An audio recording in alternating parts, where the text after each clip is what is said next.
Bienvenue à tous donc, au webinaire organisé par Acquia sur la thématique de Acquia CDP versus une approche do-it-yourself. Tout au long de ce webinaire, je serai accompagnée de Sam Leclerc et de Arnaud Prade pour pouvoir enrichir cette présentation. Voici l'agenda du jour. C'est un webinaire qui dure à peu près entre 30 et 45 minutes, puis on aura une partie de 10 minutes de questions-réponses. Pendant tout le webinaire, vous pouvez poser vos questions dans le chat. On se fera un plaisir de pouvoir y répondre à la fin. Et également, on a prévu un petit sondage d'ici quelques slides pour en savoir un petit peu plus sur l'audience du jour. L'agenda, c'est que nous allons vous parler rapidement d'Acquia. Puis ensuite, on va rentrer dans le vif du sujet avec la CDP, les différentes architectures, le machine learning, toujours sur la même thématique, do it yourself versus Acquia CDP, et sur notre partenariat. Voici l'équipe, donc l'équipe Europe du Sud, donc dans laquelle je suis, Sam et Arnaud également. L'équipe Europe du Sud est pilotée par Cédric au niveau commercial et elle est pilotée au niveau marketing par Maroussia. Au niveau pre-sales, alors Sam, je vais te laisser te présenter pour nous expliquer ta fonction. Oui, bonjour, Sam Leclerc, je suis ingénieur de solutions pour le Acquia. J'ai rejoint un peu plus de 6 mois maintenant la société Acquia. Mon but est de présenter à nos partenaires, clients et prospects les valeurs de toutes les solutions Acquia sur la DXP. Merci Sam. Nous avons également donc, le directeur du Machine Learning, Arnaud, je vais te laisser te présenter également. Bonjour à tous, Arnaud Prade, donc je suis effectivement le directeur de l'équipe de Machine Learning sur la partie Marketing Cloud. Ça fait bientôt 6 ans que je suis chez Acquia et donc nous développons avec mon équipe l'ensemble des solutions de Machine Learning qui sont déployées sur chacun des produits du Marketing Cloud, en particulier la partie CDP, comme nous allons le voir aujourd'hui. Merci Arnaud.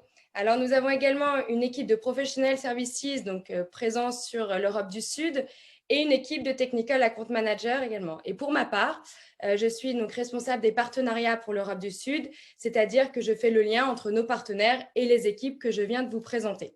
Pour l'Europe du Sud, on parle de la France, de la Suisse, de l'Italie, de l'Espagne et du Portugal.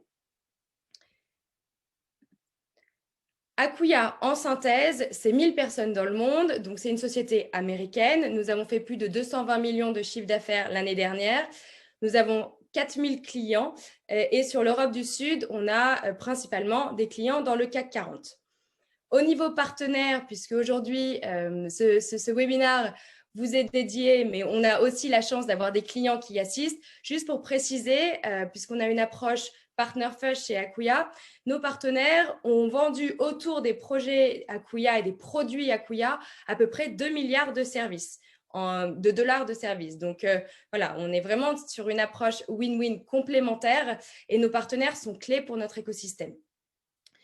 Ce qui est important aussi pour nous, et c'est une annonce qu'on a, enfin voilà, c'est une annonce qu'on a reçue il y a à peu près un mois et on en est très fiers, c'est que Acquia a été, est leader dans le Magic Quadrant de la Digital Experience Platform. Vous pouvez voir donc 2 leaders, dont Acquia. Donc l'année dernière, nous étions déjà présents en tant que leader, mais on n'était pas à la 2e place. Maintenant, nous y sommes. Évidemment, on verra où est-ce que nous sommes l'année prochaine, mais on vise la 1re place. On est en constante amélioration de nos produits. Et pourquoi est-ce qu'on se situe sur ce segment de la Digital Experience Platform? Parce que dans notre offre, je vais y venir juste après, nous avons vraiment un pilier global qui permet d'adresser les clients, je veux dire, sur toutes ces demandes de Digital Experience Platform. Donc, voici les différents piliers. On en a 2. Pour la petite histoire, le fondateur de Drupal est le fondateur d'Acquia. C'est pour ça que Drupal fait évidemment partie de l'écosystème Acquia. C'est pour ça aussi que nous sommes, je dirais, on a une forte communauté, une communauté open source au départ, et puis ensuite, on a fait évoluer nos produits. Donc, le premier pilier, très rapidement, c'est Drupal Cloud.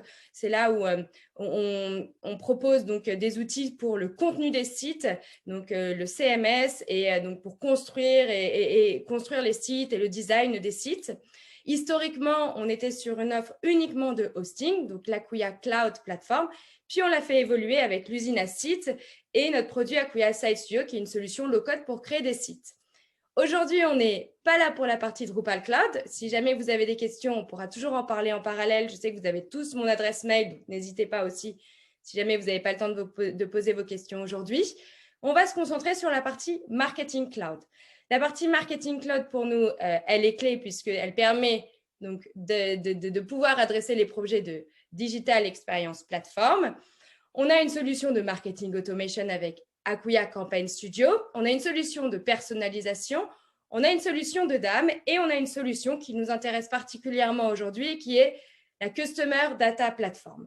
La Customer Data Platform, c'est une solution qu'on a rachetée, anciennement appelée Agile One, une solution qui a 15 ans d'expérience sur la Customer Data Platform. On a énormément de clients qui l'utilisent déjà. On a Godiva, on a Calvin Klein, on a Mujjo. Donc, on va vous présenter des différents cas dans la suite de ce webinaire. En tout cas, sachez que c'est quelque chose, enfin voilà, on peut entendre beaucoup de solutions en ce moment de CDP qui sont en train d'être construites. Nous, elle est déjà construite. Nous, elle tourne déjà chez pas mal de nos clients. Et là où on est également fiers, c'est qu'on a reçu donc, une validation d'un audit. Acquia est la seule plateforme qui a reçu la validation de la Real CDP Institute qui dit que notre CDP a bien toutes les fonctionnalités requises pour pouvoir être une CDP à proprement dit. Et donc, si on peut vous envoyer également vraiment l'article qui explique et qui donne le détail sur toutes ces fonctionnalités. Voici les clients que nous accompagnons, donc sur ces deux piliers que je vous ai présentés. Notre plus gros client est Nestlé. Nous accompagnons tout type de secteur. Donc, on travaille avec le secteur de l'énergie, comme Total, ou de l'industrie, comme Veolia. On travaille avec Airbus également. On travaille dans l'entertainment avec Universal Music, avec Warner Bros., avec Santara, puis dans la food également, avec Starbucks. Voilà, vous pouvez voir tout type de références. On en a d'autres, on n'a pas pu toutes les afficher. Hein. Comme je vous ai dit, on a 4000 clients chez Acquia. Passons au sondage. Ce sondage va nous permettre d'orienter évidemment notre discours aussi pour savoir qui est présent dans l'audience. Les 3 questions sont assez simples. Hein. Est-ce que vous avez déjà travaillé un projet CDP? Oui ou non?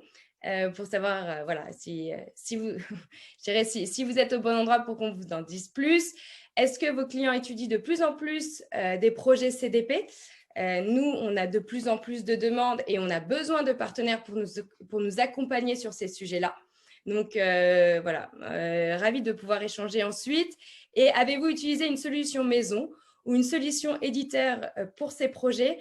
Là, ça nous intéresse. Si vous avez utilisé des solutions éditeurs, n'hésitez pas à les noter dans le chat.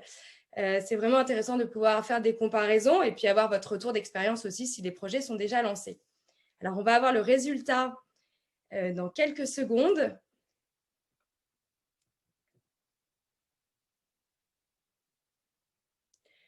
Alors, écoutez, on est partagé.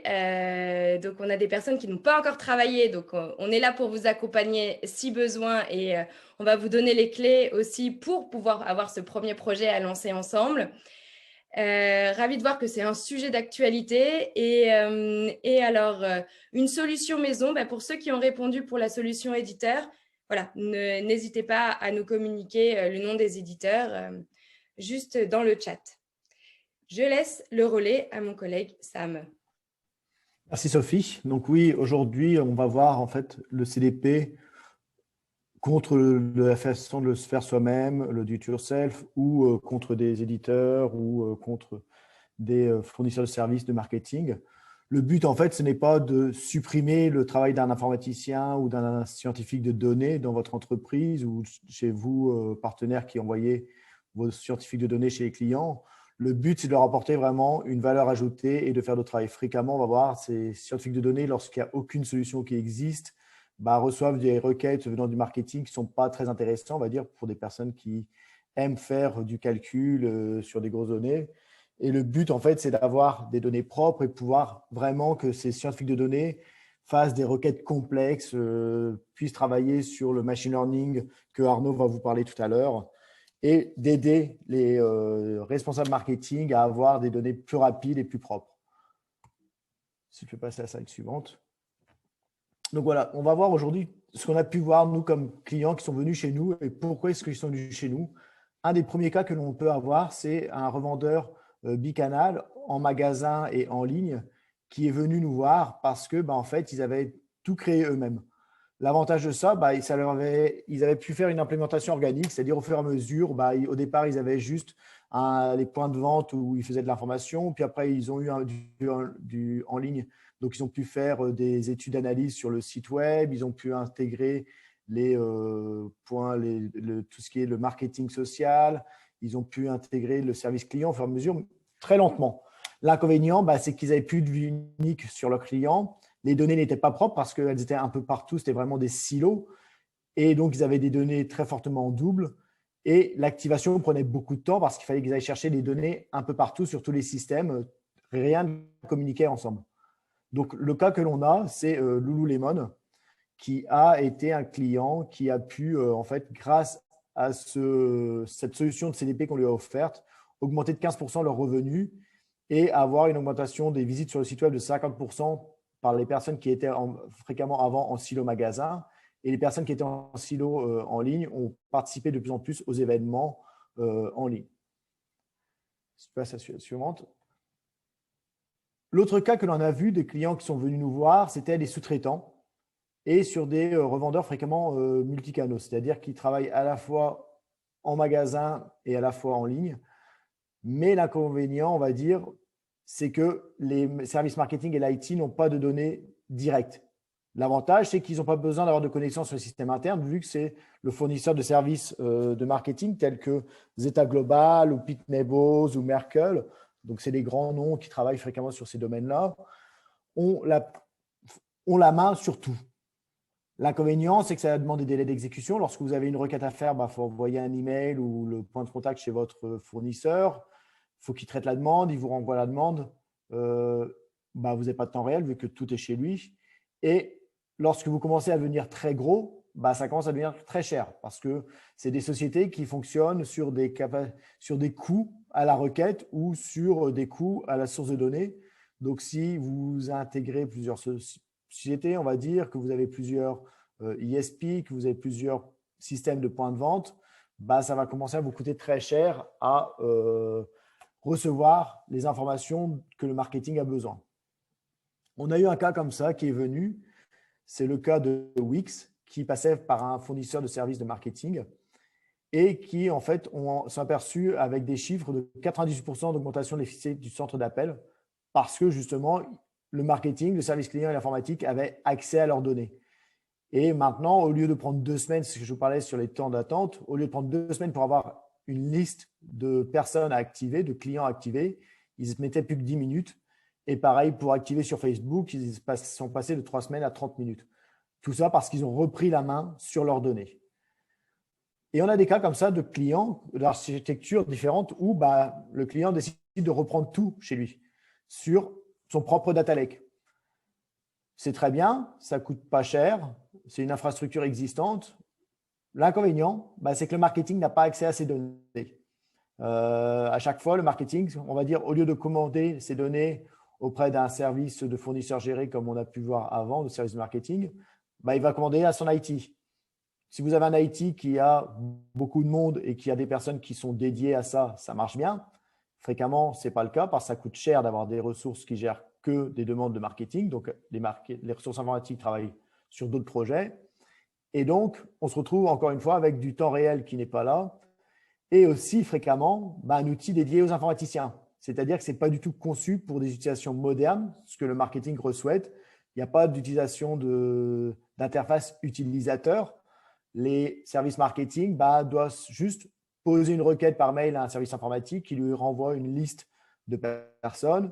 Il va activer ça par du copier-coller ou si vous êtes un peu plus automatisé, disons du FTP vers les services d'activation tels que des emails ou l'envoi vers les associés dans les magasins. Mais c'est très compliqué parce qu'en plus, les données sont fréquemment dupliquées parce qu'un data lake a fréquemment très peu de ce qu'on appelle de l'Identity Resolution Engine, donc des outils qui permettent de dédoublonner les informations. Donc, vous avez un travail intensif. C'est vrai que l'infrastructure est très peu chère. Et on a un client comme ça qui est venu, qui s'appelle Godiva, qui nous a contacté l'année dernière. Et grâce au CDP, ont pu augmenter leur taux de clic de 3 fois et surtout réduire très fortement leurs dépenses publicitaires parce qu'ils ont pu faire des campagnes très ciblées par email et surtout des modélisations Facebook comme l'on a et que fréquemment les clients eux-mêmes n'ont pas. C'est-à-dire qu'on fait du lookalike, de la modélisation similaire sur Facebook et on dit par rapport à ce profil-là, donne-moi des profils identiques. Et c'est des API qu'on a directement avec Facebook et que fréquemment, on va dire dans un data lake, vous n'avez pas.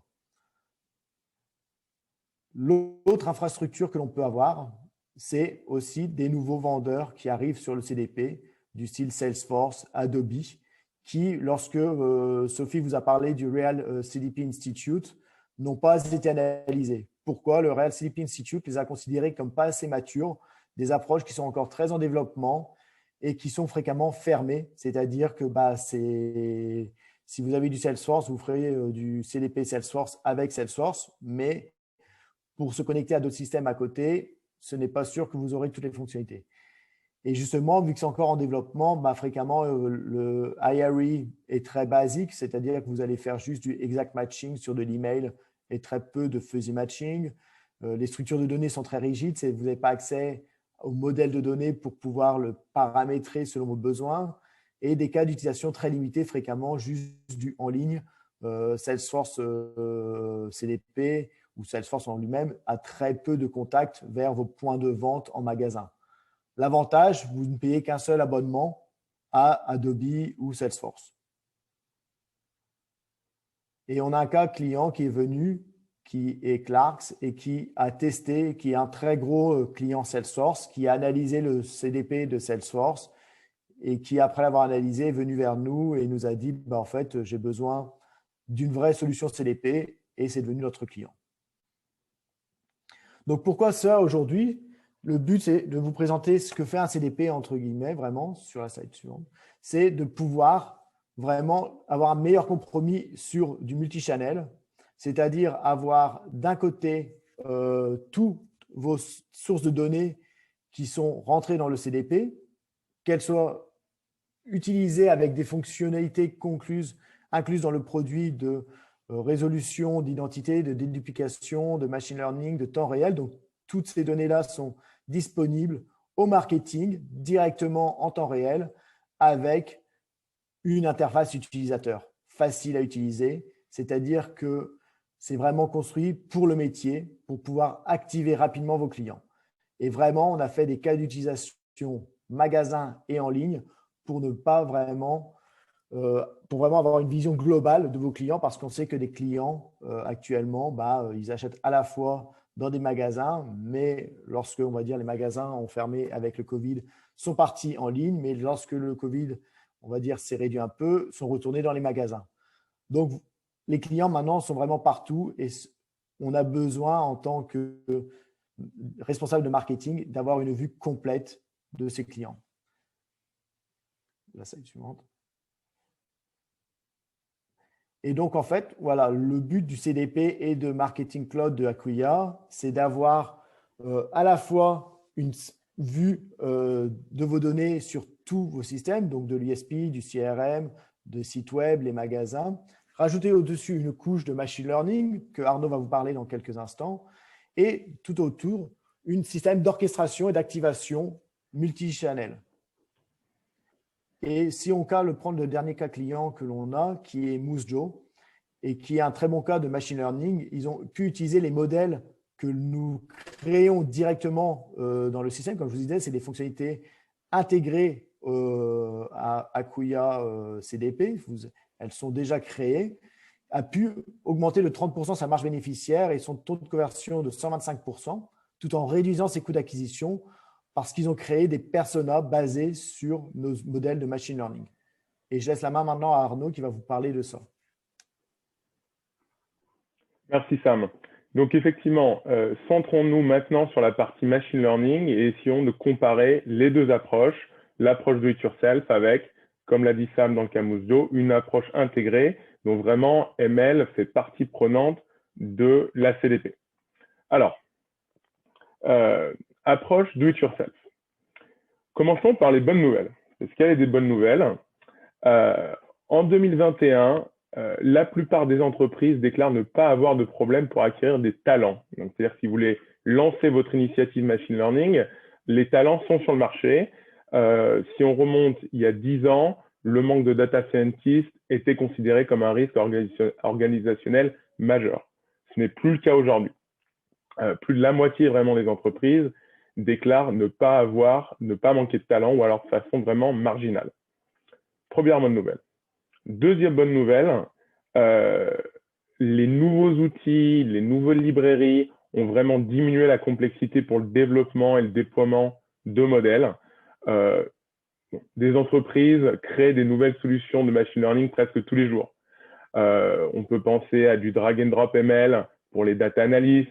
ML a été intégré dans des solutions de data warehousing comme BigQuery.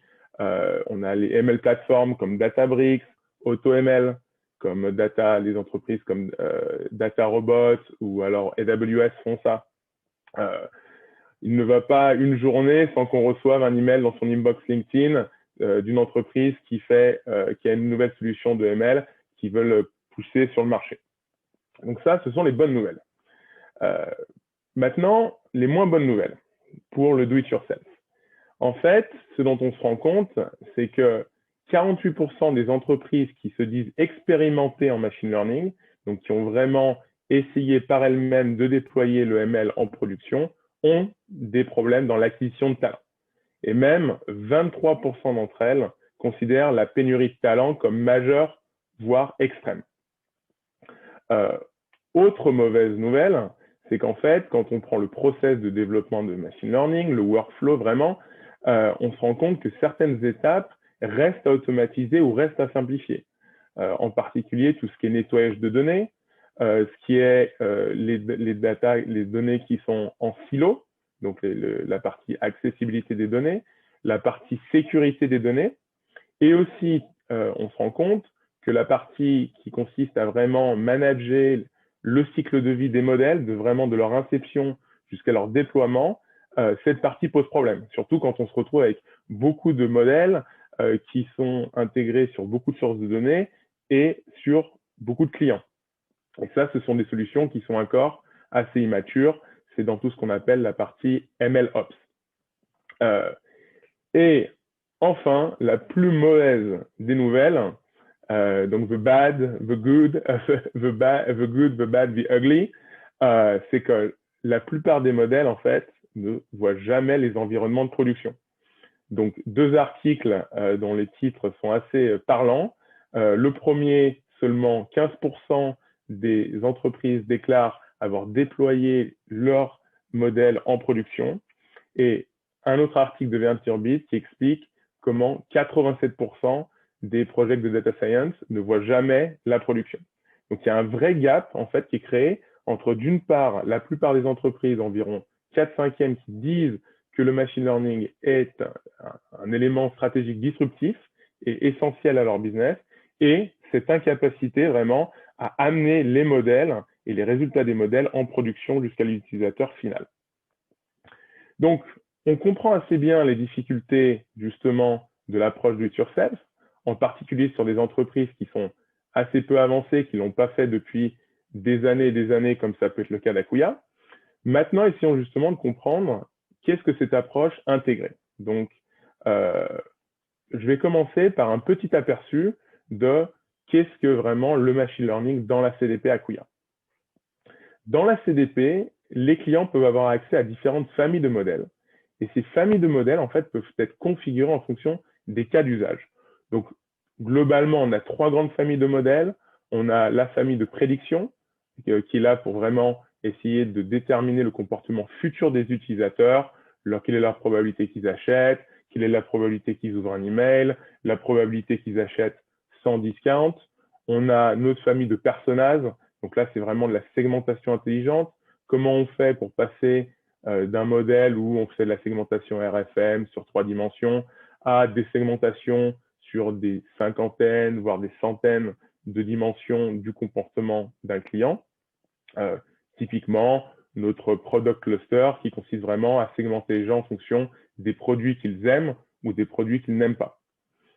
Et enfin, troisième famille, la famille personnalisation. Donc là, c'est vraiment aider le marketeur à personnaliser l'expérience vraiment en one-to-one. Comment on fait en sorte que chaque personne ait le bon contenu sur le bon canal au bon moment. Et l'ensemble justement de ces modèles, de ces familles de modèles, sont construites sur le Acquia Machine Learning Framework, qui est un framework que nous avons développé voilà, sur les 10 dernières années, qui nous avons fait évoluer avec les différentes technologies, les différents cas d'usage que nous avons rencontrés. Alors, ce framework, il est construit sur 3 idées principales. La première, c'est être capable de consommer l'ensemble des données dans la CDP, et ce, à n'importe quelle échelle. Donc, tout notre framework est construit vraiment sur les dernières technologies en termes de big data. On est capable de traiter, que ce soit quelques milliers de data points, 1 million, 100 millions, 10 milliards de data points. Ce sont des quantités que nous sommes capables de traiter. On a des clients, par exemple, qui ont 60 millions de clients aux États-Unis, plus de 2 milliards de transactions et encore plus de web events. Premier pilier. Deuxième pilier, la configuration. Et en fait, comment est-ce qu'on fait pour configurer rapidement ces modèles en fonction des cas d'usage de chaque client qui vont varier en fonction de la marque, en fonction de la géographie. Certaines personnes vont vouloir exclure certains utilisateurs du modèle, en rajouter d'autres, etc. Là, l'analogie que j'aime bien, c'est en fait la CDP Acquia, ce qu'elle propose, ce n'est pas juste une série de voitures, une série de modèles, c'est vraiment des usines à fabriquer des modèles facilement. Et enfin, troisième aspect, l'aspect compréhension, la capacité à vraiment comprendre et tester les modèles.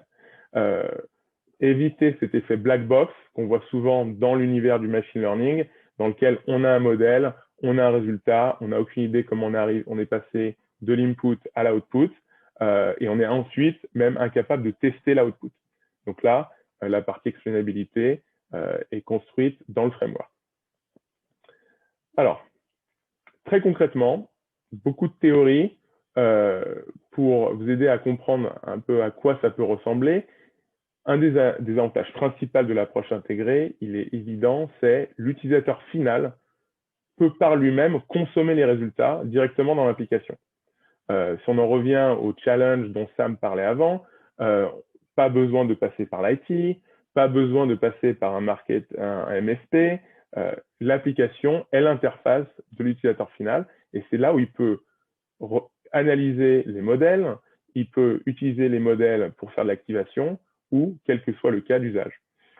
Donc là, par exemple, c'est un screenshot de ce que l'utilisateur va voir. Si par exemple, je vais regarder le profil de Sam, eh ben, je vais voir l'ensemble des prédictions pour Sam. Une autre façon de le voir, si on passe à la slide suivante, c'est de dire, bon, bah voilà, moi, je veux faire de la one-to-one personalization. Qu'est-ce que j'ai besoin de savoir sur Sam? Bah, par exemple, c'est quoi la channel préférée? Donc là, on a notre modèle de Next Best Channel qui dit, bah, Sam, en fait, je dois reach out sur Instagram. Il y a le timing qui est important aussi. Si j'envoie un email, à quel moment dois-je envoyer l'email? Et bien sûr, un des plus importants, c'est la partie contenu. C'est là où nous avons tous nos modèles de recommandation, qui est vraiment le quoi. Voilà, l'ensemble des produits que je dois recommander à Sam pour maximiser telle ou telle métrique. Donc, en fin de compte, si on fait un peu la synthèse de ce qu'on a vu jusqu'à présent, de ces deux approches, d'une part l'approche do it yourself et l'approche intégrée où ML est vraiment un citoyen de première classe en fait dans la CDP. Premièrement, une approche assez typique qu'on peut voir sur des clients, voilà, un peu mid-market qui veulent, avec lesquels on interagit. Dans l'approche do it yourself, souvent, ils vont arriver au résultat suivant. Donc, sur les 5 dimensions que vous voyez sur la slide, d'abord sur la partie data. Donc, ils vont arriver à entraîner des modèles sur des centaines de milliers d'utilisateurs, souvent sur des datasets qui sont assez statiques. Mais ensuite, comme les technologies qui permettent justement de scale up sont quand même assez compliquées, ils vont se retrouver avec beaucoup de problèmes. Et même des solutions telles que AutoML aujourd'hui sont très limitées sur ça. C'est-à-dire qu'elles ne scalent pas. Dans l'approche CDP, on peut runner des modèles sur 10 millions, 100 millions d'utilisateurs et n'importe quelle data qui est dans la CDP peut être utilisée dans le modèle. La partie performance, là aussi, ce qu'on voit souvent sur des organisations assez peu matures, c'est que sur des modèles simples, de modèles d'apprentissage supervisé ou non supervisé, du clustering, des régressions logistiques, on va arriver à des modèles simples, mais dès qu'on doit passer sur des modèles un peu plus complexes, du deep learning, de l'apprentissage par renforcement, là, il n'y aura pas la connaissance en interne. On en revient à ce manque de talent sur le marché qui fait que voilà, c'est des solutions qui sont difficiles à mettre en place. Partie disponibilité, je l'ai expliqué avant. D'une part, do it yourself, souvent, c'est une request à l'IT, c'est une request au MSP, c'est une request au data scientist qui est semi-intégré dans l'équipe. Dans l'approche CDP, la personne, quelle que soit la persona, que ce soit la persona data analyst, que ce soit la persona marketing analyst, que ce soit la persona marketing strategist, ils ont accès directement dans la plateforme. Quatrième aspect, très important, la mesurabilité et l'impact. J'ai un modèle, comment je fais en sorte de build the trust. Donc vraiment, comment je fais en sorte pour avoir confiance dans le modèle. Dans l'approche du it-yourself, souvent, les modèles, les résultats des modèles ne sont pas intégrés dans les workflows, que ce soit les workflows IT ou les workflows marketing, et donc ils ne sont pas testables. Un modèle non testable, c'est un modèle qui reste sur un notebook chez un data scientist. Ce n'est pas un modèle qui est mis en production. Dans la CDP, les modèles peuvent être backtestés d'une part et aussi A/B testés. Et enfin, dernier point pour finir, sur la partie flexibilité, dans la partie do it yourself, souvent on se retrouve avec la situation suivante, un modèle qui est sur un ensemble un dataset fixe, et en fait, la code base est non évolutive et non configurable. Donc, dès que le modèle doit changer, dès qu'il y a une requête du business pour faire évoluer le modèle, eh bien, on se retrouve avec un code change qui passe par les équipes d'ingénieurs versus une approche configuration first où le modèle peut être adapté et configuré en fonction du cas client et ce, sans écrire de Python, sans écrire de R, sans écrire de MATLAB. C'est fait grâce à de la configuration. Pour être fair, dernier point, Sophie, bien sûr, sur des organisations plus sophistiquées qui ont fait du machine learning pendant longtemps, bien sûr, l'approche do it yourself donnera des résultats supérieurs à ce que j'ai indiqué dans le slide.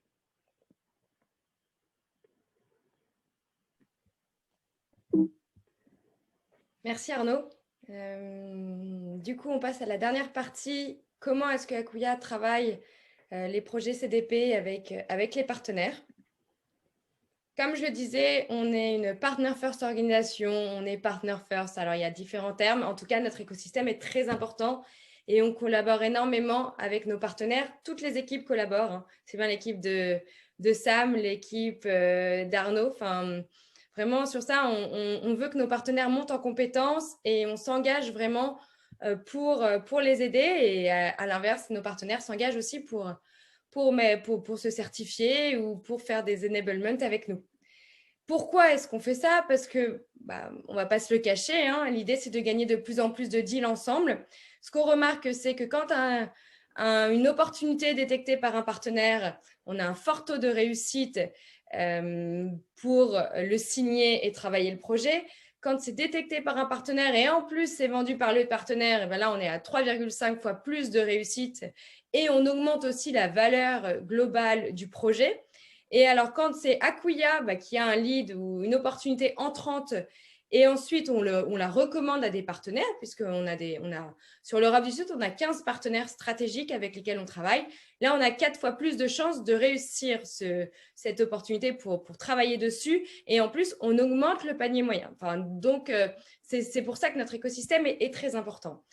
Où est-ce que dans la CDP, vous pouvez vous positionner? Il y a beaucoup d'opportunités pour nos partenaires. Il y a des opportunités en amont et des opportunités en aval.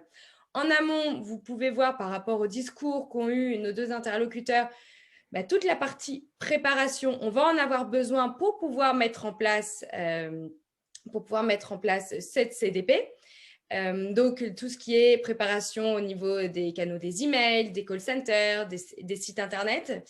Ensuite, Acquia donc, se charge du paramétrage. C'est quelque chose qui va être amené à changer. Pardon pour la coquille, ce n'est pas Agile One, mais non, c'est Acquia CDP. Et ensuite, une fois que le paramétrage a eu lieu, vous pouvez réintervenir et c'est là où c'est vraiment intéressant pour vous puisque vous pouvez intervenir sur de la personnalisation, sur du machine learning, vous pouvez intervenir sur énormément de sujets pour traiter cette donnée et aller plus loin avec vos clients. Fini, je dirais, les tâches compliquées et qui n'ont pas de valeur ajoutée. Là, on va vraiment dans l'usage et dans l'optimisation de la donnée comme on vous l'a présenté pour les différents clients Godiva ou de d'autres clients que nous accompagnons. Donc voilà, on fait monter en compétence nos partenaires. N'hésitez pas à nous contacter si vous avez des questions, si vous en avez envie, si vous avez des idées aussi de use case qu'on pourrait voir ensemble. On est là pour vous renseigner. Voilà, parce qu'on arrive à la fin de ce webinaire. On est ravis de vous avoir présenté tout ça et on serait ravis de voir si vous avez des questions, si vous avez commenté ou autre. Voilà. En tout cas, merci beaucoup. Alors, moi, je n'ai pas accès aux questions. Est-ce qu'un de vous peut les voir? Super. Alors, on a une première question. Combien de vos clients ont développé eux-mêmes des modèles de machine learning? Alors, en fait, si on segmente la base client, il y a 3 tiers. Il y a débutants en ML, intermédiaires et avancés. Débutants, souvent, justement, comme le nom l'indique, n'ont pas essayé de développer de modèles, n'ont souvent pas les capacités, soit stratégiques, soit opérationnelles de le faire. Ensuite, intermédiaire, c'est justement là on voit le taux de non-succès, donc d'échec le plus important, parce qu'il y a des initiatives qui naissent, mais aussi soit par manque de stratégie et de focus, soit par manque de capacité opérationnelle, parce qu'ils ont des talents, ils ont acquis des talents, mais ce n'est pas les bons talents. Il y a des échecs dans le déploiement. Et ensuite, on a les organisations les plus avancées qui, elles, vont réussir et sur lesquelles, justement, le partenariat avec la CDP est important pour déployer leur propre modèle. Donc, pour répondre concrètement à la question, je dirais que sur notre base client, environ la moitié, plus de la moitié, 60%, ont eu des initiatives de do-it-yourself. Dans ces 60%, environ un tiers de ce qu'on a pu voir ont eu des initiatives do-it-yourself qui ont été couronnées de succès. Merci Arnaud. On a une deuxième question. Est-ce que vous avez des clients autres que le secteur du retail qui utilisent une CDP? Donc oui, on a des clients autres. C'est vrai que la plupart de nos clients sont retail. Le CDP est vraiment destiné au domaine du retail avec des clients. Mais on a aussi des approches du fait de l'open, on va dire, la plateforme Acquia qui est OpenDXP. Le CDP fait partie de cette ouverture. C'est extrêmement configurable. Donc, on peut très bien travailler sur des use cases de B2B ou B2B2C au cas par cas. C'est à étudier et on peut voir ce qui peut être fait. C'est des projets qui ont déjà pu être étudiés. Merci Sam. Alors, on a une troisième question. Comment faire pour devenir partenaire? Celle-ci, je la prends. Donc, on a un programme de partenariat avec différents niveaux de partenaires. Et en fonction de votre pays, de vos compétences, il faut qu'on puisse en discuter. En tout cas, voilà, l'idée, encore une fois, c'est même d'avoir… voilà, on vous a présenté deux piliers, nos deux piliers de notre offre. On peut avoir des partenaires sur un pilier, puis un autre pilier, puis sur l'offre complète. Donc, c'est à discuter ensemble. Et en l'occurrence, c'est moi qu'il faut contacter. Vous avez très certainement reçu mes coordonnées par mail, donc n'hésitez pas à le faire, je serais ravie d'échanger. Est-ce qu'on a d'autres questions? Je ne crois pas. En tout cas, sachez que la présentation est enregistrée, vous allez la recevoir par mail à la fin de la journée, je pense. Merci beaucoup à tous, très bonne fin de journée, parce que la journée commence, et à bientôt. Au revoir. Merci, bonne fin de journée, au revoir. Au revoir.